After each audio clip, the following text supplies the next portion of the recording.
तो आज हम बात करने वाले हैं कि जो फार्मासिस्ट रजिस्ट्रेशन है वो कैसे कराते हैं। तो फार्मासिस्ट रजिस्ट्रेशन कराने के लिए सबसे पहले हमको अपने जो लैपटॉप है या मोबाइल फ़ोन में हमें क्रोम ब्राउज़र को ओपन करना है। क्रोम ब्राउज़र को ओपन करने के बाद हमें सर्च करना है ऑनलाइन फार्मासिस्ट रजिस्ट्रेशन। ठीक है, क्या सर्च करना है? ऑनलाइन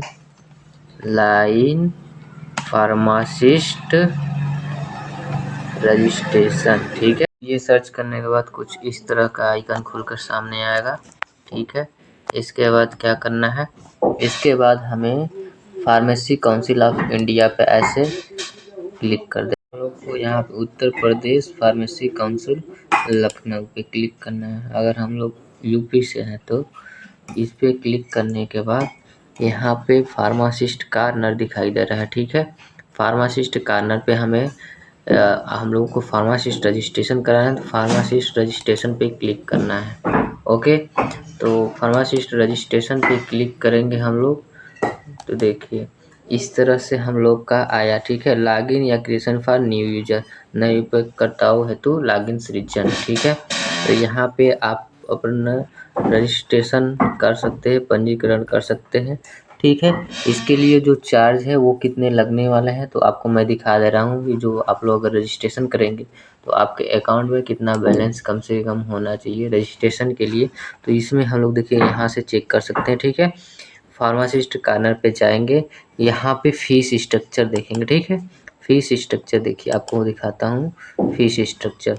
तो फीस स्ट्रक्चर में देखिए अगर आप फर्स्ट या न्यू रजिस्ट्रेशन कर रहे हैं तो आपका जो फीस लगने वाला है वो 1550 रुपये है। ठीक है, ये जो दिख रहा है फीस 1550 रुपये, ये जो दिख रहा है 1550 रुपये फीस लगने वाले हैं और इसमें 279 रुपये GST लगने वाले हैं। तो टोटल मिला के 1829 रुपये चार्ज लगेगा आपका फार्मासिस्ट रजिस्ट्रेशन करने में।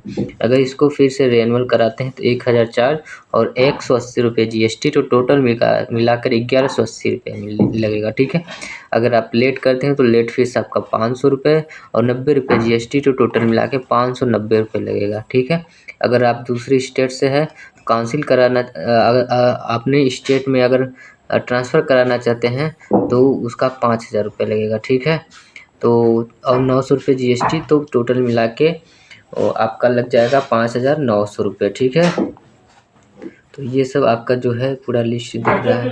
ठीक है, अब देखिए इसके बाद हम लोग यहाँ पे रजिस्ट्रेशन करना है। क्या करना है? Pharmacist registration. तो फार्मासिस्ट रजिस्ट्रेशन पे हम लोग क्लिक करेंगे और फार्मासिस्ट रजिस्ट्रेशन पे क्लिक करेंगे तो कुछ इस तरह का आइकन ओपन होकर आएगा। ठीक है, अब इस तरह का आइकन ओपन होगा तो इसमें आपको क्या करना है?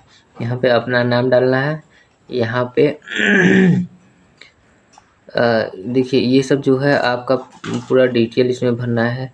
यहाँ पे जो भी लगाते हैं और फर्स्ट नेम आपका क्या है, मिडिल नेम क्या है और कुल नाम क्या है यहाँ पे। ठीक है, और फिर ईमेल आईडी अपना डालना है, फिर मोबाइल नंबर डालना है, पासवर्ड क्रिएट करना है और अपने पासवर्ड को कंफर्म करना है। फिर यहाँ पे इसको कैप्चा कोड डाल के पंजीकरण कर देंगे। ठीक है, तो देखिए किस तरह से, मान लीजिए हम लोग क्या है, मिस्टर है या डॉक्टर है, क्या है तो हम मिस्टर हैं। ठीक है, मिस्टर। ठीक, और फर्स्ट नेम मेरा क्या है, हर्ष। ठीक है, मिडिल नेम वर्धन और लास्ट नेम सिंह। ठीक है, मेरा ईमेल आईडी ये हो गया।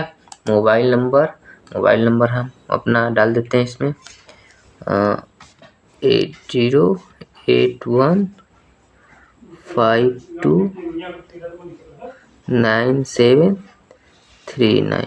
ओके, अब यहाँ पे हमें अपना पासवर्ड बनाना है। तो पासवर्ड हम बना लेंगे, अपना जो भी पासवर्ड होगा अपना हम लोग बना लेंगे। ठीक है,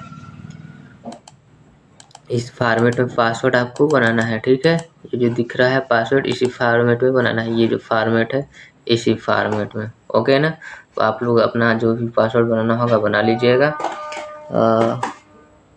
देखिए इसके बाद हम लोग बात करेंगे क्या क्या दस्तावेज लगेगा। ठीक है, क्या क्या दस्तावेज लगेगा।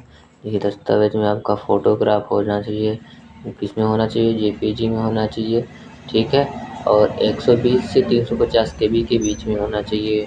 और हस्ताक्षर होना चाहिए, वो कितने केबी में होना चाहिए, 50 से 120 केबी में होना चाहिए, ठीक है। और पीडीएफ में रहना चाहिए। और 10वीं कक्षा का अंक पत्र लगेगा, 10वीं कक्षा का प्रमाण पत्र लगेगा, ठीक है। 12वीं कक्षा का अंक पत्र और 12वीं कक्षा का प्रमाण पत्र। फिर डी फार्मा का अंक पत्र लगेगा। इसके बाद डी फार्मा का प्रमाण पत्र, अगर डी फार्मा किए हो तो। अगर बी फार्मा किए हो तो क्या लगेगा, बी फार्मा का प्रमाण पत्र और बी फार्मा का अंक पत्र। इसके बाद इंटर्नशिप प्रमाण पत्र लगेगा, ठीक है। तो इतना दस्तावेज आपके पास होना चाहिए कि ये सब अगर आपके पास है तो ही आप अपना जो है वो उत्तर प्रदेश फार्मासिस्ट में रजिस्ट्रेशन करा सकते हैं। ओके।